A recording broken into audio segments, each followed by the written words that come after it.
I'm Michael Zenga from Danvers, Massachusetts. That's a town whose band Mr. Buffett so generously sent to the Rose Bowl parade last year, so you're a very popular guy in my town.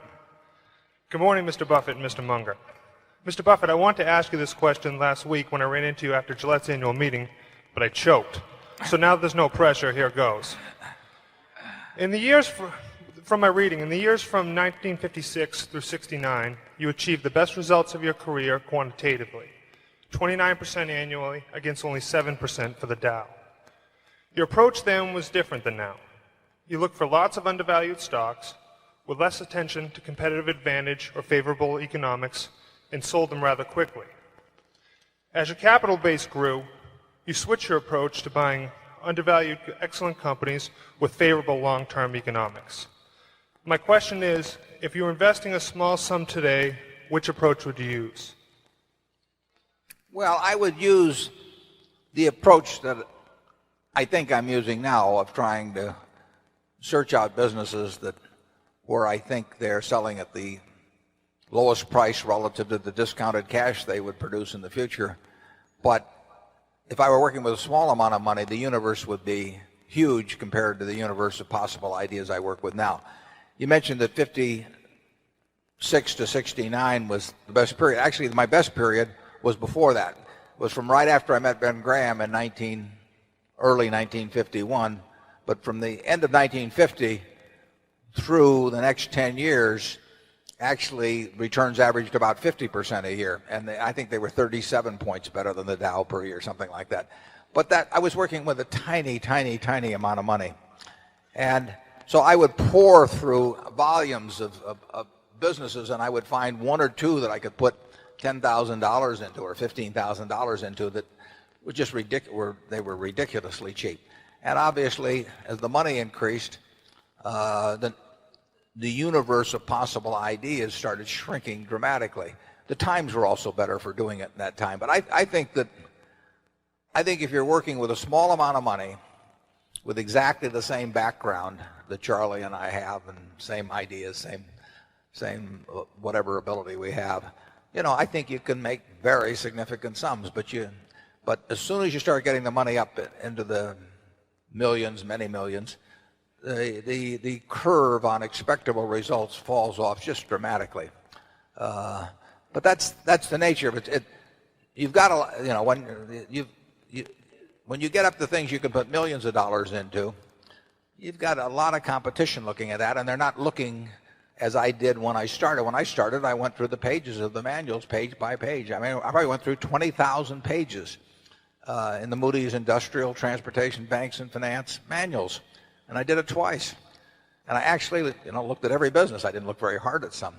Well, that's not a practical way to invest tens or hundreds of millions of dollars. So I would say if you're working with a small sum of money and you're really interested in the business and willing to do the work, you will find something. If you were, there's no question about it in my mind. You will find some things that promise very large returns compared to what we will be able to deliver with large sums of money. Charlie? Well, yeah, I think that's right. A brilliant man who can't get any money from other people and is working with a very small sum probably should work in very obscure stocks, searching out unusual, mispriced opportunities. But, that's such a small world. It may be a way for one person to come up, but it's a long slog.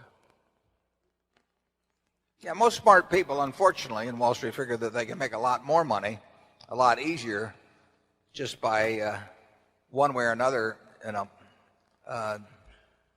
getting an override on other people's money or